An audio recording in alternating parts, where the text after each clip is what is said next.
Israel's president has indicated that he could be ready to reach another ceasefire agreement as long as more hostages are released. Officials in the US say talks are ongoing, while Hamas representatives say they reject any talk over prisoners exchanged during the continuing war.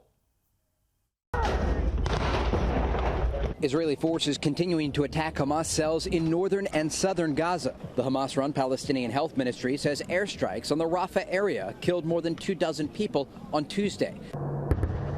As the fighting continues, Israel is facing more global calls for a ceasefire. Defense Minister Yoav Gallant says Israel will gradually transition to the next phase of the war, adding he expects displaced Palestinians in the north to return home before those in the south. It's not a war against the people of Gaza.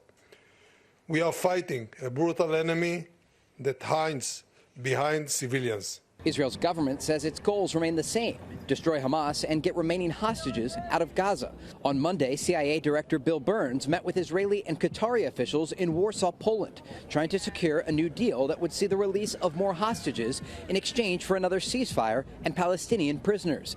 Though the Biden administration cautions no agreement is imminent. Every minute that passes is a minute that they shouldn't be held hostage. That's why when I say we're working it hour by hour, that's not hyperbole. Nearly 130 hostages remain in Hamas captivity, their families rallying here in Tel Aviv, promising to stay there until a deal to free their loved ones is reached. We need the international community to say out loud that this is not okay. This is not okay that an 80-year-old man like my father is kept in tunnels. Meanwhile, the IDF says more than 130 Israeli soldiers have been killed since the ground operation began.